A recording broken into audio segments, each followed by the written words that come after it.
할렐루야. 오늘도 우리가 주의 말씀 안에서 큰 은혜를 누리기를 소원합니다. 옆에 계시는 분들 한번 어깨를 좀 주물러 볼까요? 많이 피곤할 시간이지요. 아, 그렇다고 막 원수 대하듯이 막 죽을 정도로 막 문지르시면 안 됩니다. 네. 간단하게 이제 좀 시원할 만큼만. 네. 자, 여러분들 이제 얼굴에서 웃음꽃이 피어나는 걸 보니까 잠이 어느 정도 달아나신 것 같아요. 이제 우리가 집중해서 하나님의 진리의 말씀을 대하기를 소원합니다. 사랑하는 성도 여러분, 혹시 영화나 드라마를 보실 때 결말을 미리 알고 보는 것을 좋아하십니까? 아니면 결말을 전혀 모른 채 이야기의 흐름을 따라가는 것을 좋아하십니까? 사람마다 각자의 취향이 있겠지만 영화의 마지막 장면을 아는 관객과 모르는 관객이 그 작품을 대하는 태도에는 아주 분명한 차이가 있을 수밖에 없습니다. 결말을 모르는 관객은 주인공이 피할 곳 없는 위기에 처하거나 억울한 누명을 쓰게 될 때 혹시나 이대로 실패하는 것은 아닐까 마음을 졸이며 긴장합니다. 손에 땀을 쥐고 화면을 바라보게 되지요. 하지만 주인공이 마침내 모든 어려움을 이겨내고 승리한다는 사실을 이미 아는 관객은 전혀 다른 마음으로 또 전혀 다른 시선으로 영화를 보게 됩니다. 주인공이 벼랑 끝에 몰리는 순간을 맞이해도 그의 마음은 크게 요동하지 않습니다. 왜지요? 이 모든 험난한 과정을 지나 결국 해피엔딩으로 끝난다는 것을 그는 확실히 알고 있기 때문입니다. 결말이 보장되어 있음을 알기에 위기 앞에서도 불안해하거나 염려하기보다는 오히려 여유를 가지고 주인공이 어떻게 그 상황을 헤쳐나가는지 차분하게 지켜볼 수 있는 것입니다.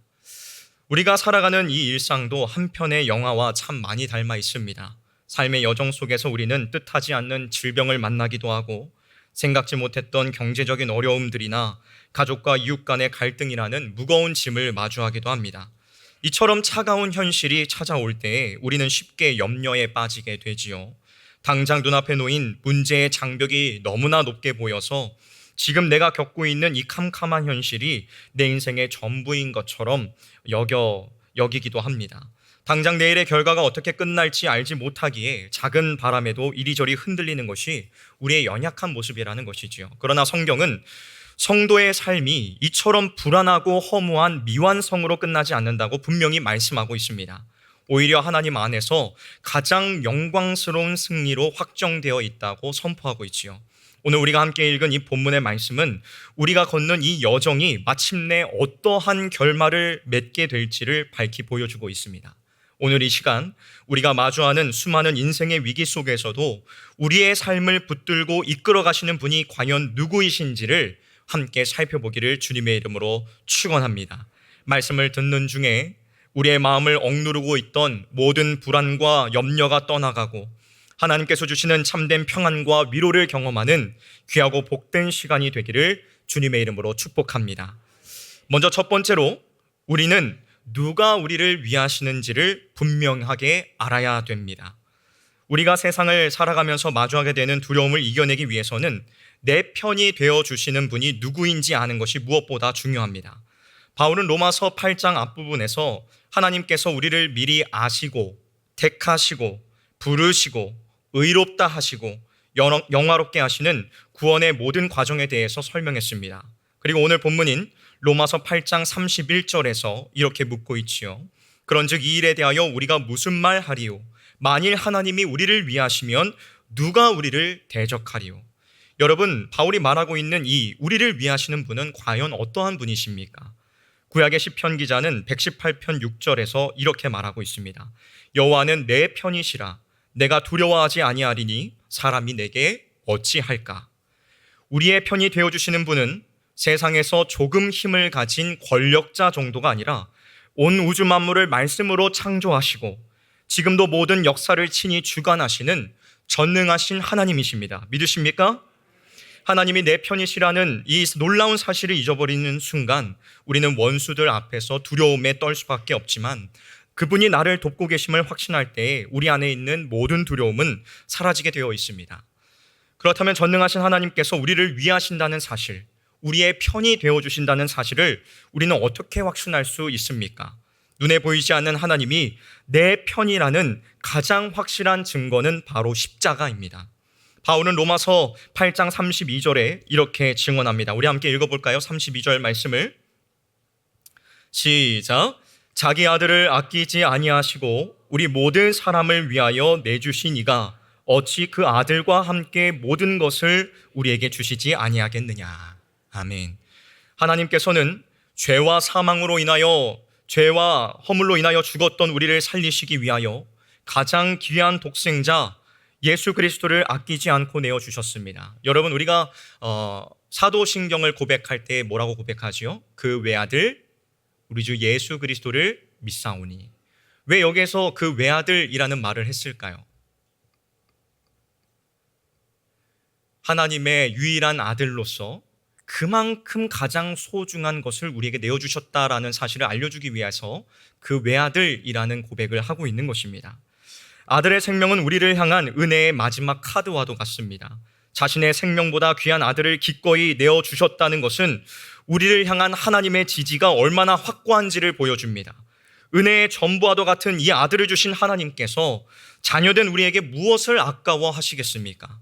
그런데 안타깝게도 우리 믿는 사람들 중에는 예배를 드리고 봉사를 하고 이웃을 구제하며 헌금을 드릴 때에 유독 인색하고 아까운 마음으로 신앙생활을 하는 분들이 적지 않습니다. 왜 그런 마음이 드는 것일까요? 그것은 하나님께서 우리에게 얼마나 후하게 베푸시는 분인지 그 무한하신 공급하심을 삶 속에서 온전히 경험하지 못했기 때문입니다. 하나님은 영적인 지혜로부터 시작하여 일상의 모든 필요까지 우리에게 기꺼이 내어주시는 분이십니다. 물론 하나님께서 모든 것을 주신다는 이 말씀은 단순히 우리가 이 세상에서 부유하고 명예롭게 살도록 만들어주신다는 뜻이 아닙니다. 하나님께서 우리를 전폭적으로 지지하고 전폭적으로 후원해 주시고 우리의 편이 되어주시는 목적은 분명합니다. 빌립보서 4장 19절의 말씀처럼 나의 하나님이 그리스도 예수 안에서 영광 가운데 그 풍성한 대로 너희 모든 쓸 것을 채우시라 라고 하신 이 약속은 하나님께서 우리에게 맡겨주신 그 사명을 완수하는 데 필요한 모든 것을 빈틈없이 채워주신다는 의미입니다. 복음을 전하고 가정과 학교를 세우며 교회를 섬기는 그 거룩한 사명을 감당하려 할 때에 하나님은 그에 필요한 지혜와 모든 능력과 쓸 것을 넉넉하게 공급하여 주신다는 것입니다.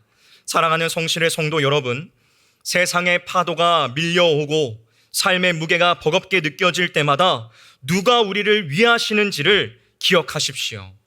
온 우주의 주관자 되신 하나님께서 자기의 유일한 아들을 주시기까지 우리를 후원하시는 나의 아버지가 되어 주십니다. 이 사실을 마음에 새기며 우리의 삶에 필요한 모든 은혜를 넉넉히 공급하여 주실 그 하나님을 신뢰함으로 흔들림 없이 믿음의 길을 걷기로 결단하는 저와 여러분이 되시기를 주님의 이름으로 축원합니다. 다음 두 번째로, 하나님께서 우리를 위하시기에 그 누구도 우리를 대적할 수가 없습니다. 우리가 세상을 살아가다 보면 외부의 위협뿐만 아니라 우리 내면에서 일어나는 죄책감으로 인하여 마음이 무너져 내릴 때가 참으로 많습니다. 원수들은 우리의 연약한 모습과 과거의 실수들을 집요하게 들추어내며 끊임없이 우리를 정죄하지요. 그러나 바울은 오늘 본문 33절과 34절의 말씀을 통하여 분명한 복음의 진리를 선포하고 있습니다. 함께 읽어볼까요? 33절과 34절 말씀입니다. 시작.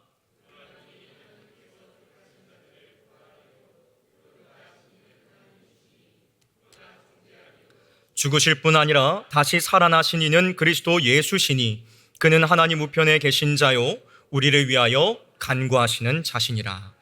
여러분, 이 세상에서 가장 권위 있는 재판장이 누구이십니까? 하늘의 가장 높은 법정에 앉으신 재판관은 하나님이십니다. 하나님께서는 십자가에서 필리신 예수 그리스도의 공로를 근거로 삼아 이미 우리에게 무죄를 선언하셨습니다. 우리를 의롭다고 최종 판결을 내리신 것입니다. 예수님께서는 우리의 죄를 대신하여 사형이라는 가장 무거운 형벌을 친히 치르셨습니다.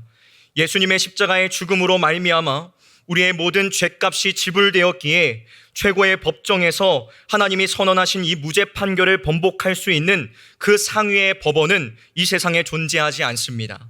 그뿐만 아니라 죽음을 이기고 다시 살아나신 주님께서 지금 이 순간에도 하나님의 보좌 우편에서 우리를 위하여 기도하고 간구하고 계십니다. 우리의 죄값을 모두 치르신 당사자께서 우리의 든든한 변호사가 되어 더 이상 이 사람에게 죄가 없습니다라고 증언해 주시는데 감히 누가 우리를 고발하며 정죄할 수 있겠습니까?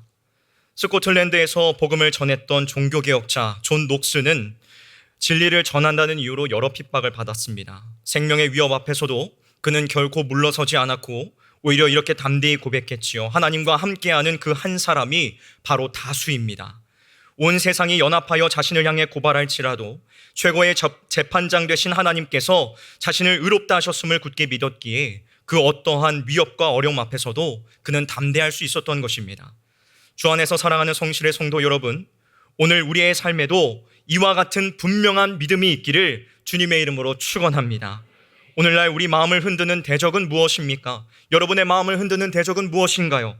사람들의 차가운 시선입니까? 아니면 스스로 느끼는 정죄감입니까? 여러분, 그 말에 결코 속지 마십시오. 예수 그리스도의 십자가 보혈이 우리의 모든 죄와 허물을 이미 씻어 주셨습니다. 그런데 여기에서 우리가 반드시 경계해야 될 사실이 있습니다. 하나님 앞에서의 고발과 정죄가 끝났다는 이 위대한 복음이 결코 이 땅에서 방종하며 마음대로 살아도 된다는 면죄부를 의미하지는 않는다는 것입니다. 예수님께서는 마태복음 5장 26절에서 이렇게 말씀하셨습니다. 진실로 내게 이르노니 내가 한 푼이라도 남김없이 다 갚기 전에는 결코 거기서 나오지 못하리라. 우리는 영원한 정죄에서는 자유함을 얻었지만 이 세상을 살아가는 동안에는 빛과 소금으로서 세상의 질서와 책임을 정직하고 성실하게 지켜가야 될 의무가 우리에게 있습니다. 그것이 의롭다 하심을 받은 우리가 가져야 될 마땅한 삶의 모습입니다. 하나님 앞에서 자녀가 된 정체성에 있어서만큼은 더 이상 죄책감의 종노릇을 할 필요가 없습니다. 하나님께서 우리를 택하셨고 의롭다 하셨기에 아무도 우리를 영원한 멸망으로 정죄할 수는 없습니다. 이 확실하고도 분명한 무죄 선언을 가슴에 품고 세상 속에서 책임을 다하며 당당하게 사명의 길을 걸어가는 우리 성실의 모든 성도님들이 되시기를 주님의 이름으로 축원합니다. 마지막 세 번째로, 우리는 고난과 위기 속에서도 간신히가 아니라 넉넉히 이기는 자들입니다. 믿으십니까? 우리는 어떻게 이기는 자들이라고요? 넉넉하게 이기는 자들입니다. 예수 그리스도를 믿고 하나님을 의지한다고 해서 우리의 삶의 환난이 사라지는 것은 아닙니다. 문제가 면제되는 것은 아니라는 것이죠. 바울은 로마서 8장 35절에서 이렇게 묻습니다. 누가 우리를 그리스도의 사랑에서 끊으리요? 환난이나 곤고나 박해나 기근이나 적신이나 위험이나 칼이랴. 바울이 열거한 이 7가지의 위협은 그 당시의 초대교회 성도들뿐만 아니라 오늘 우리도 일상에서 마주하는 실제적인 고통들입니다. 외부 환경에 의해 억눌리는 환난, 내면의 깊은 걱정과 불안인 곤고, 삶을 괴롭히는 박해, 경제적인 궁핍을 뜻하는 기근과 헐벗음인 적신, 그리고 생명마저 위태로운 위험과 칼입니다. 이러한 고난의 한가운데 서 있으면 세상의 파도가 금방이라도 우리를 삼켜버릴 것 같습니다. 그래서 로마서 8장 36절은 우리가 종일 주를 위하여 죽임을 당하게 되며 도살당한 양같이 여김을 받았나이다 라고 성도의 아픈 현실을 대변하고 있지요. 그러나 사랑하는 성도 여러분, 바울은 이러한 앞이 보이지 않는 캄캄한 현실 속에서 곧바로 위대한 승리를 선포하고 있습니다. 오늘 본문 37절의 말씀을 우리가 큰 목소리로 함께 확신하며 함께 읽도록 하겠습니다. 시작. 그러나 이 모든 일에 우리를 사랑하시는 이로 말미암아 우리가 넉넉히 이기느니라. 아멘. 여러분, 이 말씀을 깊이 묵상해 보십시오. 바울은 우리가 이 험난한 세상 속에서 겨우겨우 간신히 살아남는다고 말하지 않습니다. 턱걸이 하듯이 아슬아슬하게 버텨낸다고 말하고 있지 않지요. 뭐라고 말씀하고 있습니까? 넉넉히 이기느니라 라고 분명하게 선포하고 있습니다. 그렇다면 여러분, 어떻게 우리가 이 넉넉하게 이기는 자가 될 수 있습니까? 성경에 등장하는 믿음의 사람들을 생각해 보십시오. 바울은 주님이 주신 사명을 위해 자기 목숨조차 조금도 귀한 것으로 여기지 않았습니다. 모세는 백성들의 죄를 용서해 주시기를 구하며 생명책에서 자기 이름을 지어달라고 간구했습니다.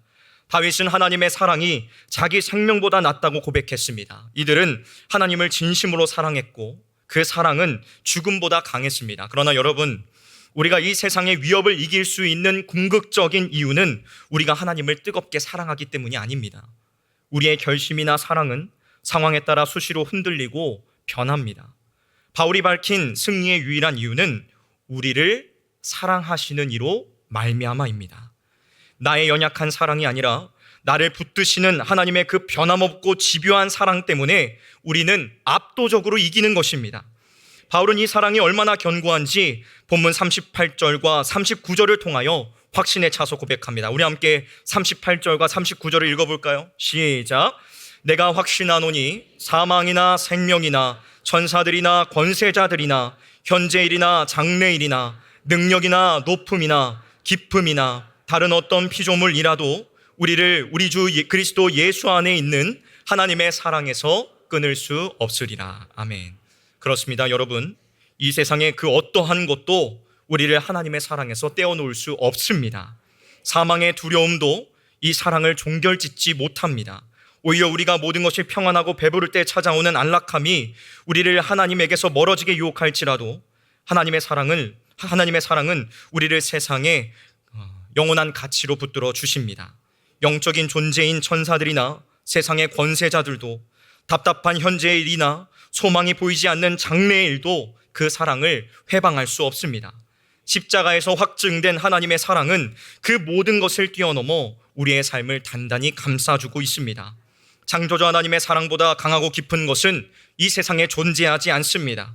이 끊어질 수 없는 완전한 사랑 안에서 모든 것은 합력하여 선을 이룰 수밖에 없기에 우리는 고난 중에서도 이미 승리한 자들입니다.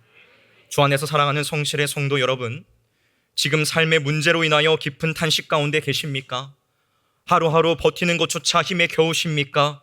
우리가 이 세상에서 겪는 고통은 우리를 실패하게 만드는 것이 결코 아닙니다. 오히려 이 모든 현실은 우리를 붙들고 계시는 하나님의 사랑이 얼마나 깊고 단단한지를 깨닫게 하는 은혜의 학교가 될 것입니다. 이스라엘 백성들이 광야에서 무엇을 배웠습니까? 하나님의 도우심과 공급하심을 배우지 않았습니까? 이스라엘 백성들에게 있어서 광야는 은혜의 학교였습니다. 우리가 살아가는 이 인생도 은혜의 학교입니다. 하나님께서는 고난을 통하여 우리를 만들어 가시고 하나님의 사람으로 세워 가십니다. 여러분, 우리는 패배자가 아닙니다. 나를 사랑하시는 하나님의 능력으로 말미암아 넉넉히 승리를 얻게 될 하나님의 자녀들입니다. 주어진 삶의 자리에서 간신히 겨우 버텨내는 자가 아니라 우리를 향한 하나님의 그 완전한 사랑을 의지하여 넉넉히 이기는 자들로 담대하게 삶을 살아내는 저와 여러분이 되시기를 주님의 이름으로 축복합니다. 사랑하는 우리 학생부 또한 우리 교육부서 여러분, 하나님께서 여러분들을 넉넉히 승리하게 하십니다. 믿으십니까? 목사님이 어렸을 때는 그래서 이런 말도 들었어요. 세상과 맞짱 떠서 이기는 자들. 여러분들 세상과 맞짱 떠서 이길 수 있는 자들입니다. 하나님이 이미 여러분들에게 그리스도 예수를 통하여서 승리할 수 있는 힘을 주셨습니다. 우리가 그 힘을 잊어버리고 살아서 그렇지 이미 우리 안에는 그 힘이 주어졌습니다. 세상과 맞짱 떠서 승리하는 자들 되십시오. 그래서 성경은 세상이 감당하지 못할 사람들이 된다고 분명히 말씀하고 있습니다. 네. 말씀을 맺겠습니다. 사랑하는 성실의 성도 여러분, 오늘 설교를 시작하면서 영화의 결말을 확실히 아는 관객은 주인공이 처한 위기의 순간에도 불안해하지 않는다고 말씀을 드렸습니다. 오늘 말씀을 통해 확인한 것처럼 우리 인생이라는 이 여정의 결말 역시 이미 십자가 안에서 승리로 분명하게 완성되었습니다. 하나님께서 그 아들을 내어주시기까지 우리 편이 되어주셨고 예수 그리스도의 보혈로 선언하신 의롭다 하심은 그 누구도 뒤집을 수 없으며 우리를 향한 하나님의 사랑은 세상의 그 어떠한 피조물도 결코 끊어낼 수 없습니다. 그러므로 지금 내 눈앞에 놓인 현실의 장벽이 아무리 높고 막막해 보일지라도 두려워하지 마십시오. 염려하지 마십시오. 다 주님께 맡겨버리십시오. 네. 우리는 이 고난의 끝이 결국 영광스러운 승리로 맺어진다는 사실을 확실히 아는 자들입니다. 혹시 여러분들 바깥에 나가서 봉사하실 때 쓰레기 줍고 그거 집에 그냥 가져가시는 분 있으십니까? 다 버리고 가지 않습니까? 근데 왜 굳이 여러분들의 삶에 그 걱정과 염려의 짐을 교회에 왔을 때는 내려놓고 갔다가 집에 갈 땐 다시 주머니에 이렇게 꼬깃꼬깃 싸가지고 가지고 가십니까? 다 버리고 가십시오. 하나님께서 이미 승리를, 결말을 이미 보여주셨습니다. 결말을 아는 자답게 세상이 알 수도 없고 줄 수도 없는 참된 평안과 여유를 누리며 묵묵히 믿음의 걸음을 내딛는 저와 여러분이 되시기를 주님의 이름으로 축원합니다. 우리의 든든한 후원자가 되시는 하나님께서 마침내 우리를 영원한 안식과 승리의 자리로 인도하실 것입니다. 이번 우리에게 주어진 이 한 주간도 믿음으로 넉넉하게 승리하는 우리 성실의 모든 성도님들이 되시기를 주님의 이름으로 축원합니다. 세상은 우리의 밥입니다. 네, 저들은 우리의 밥이다라고 이스라엘 백성들이 나아갔던 것처럼 세상을 두려워하지 마십시오. 그들은 우리가 두려워할 대상이 아니고 정복해 가야 될 대상입니다. 그리스도의 사랑으로 정복해 가고 하나님의 말씀으로 능히 이기는 저와 여러분이 되시기를 주님의 이름으로 축원합니다.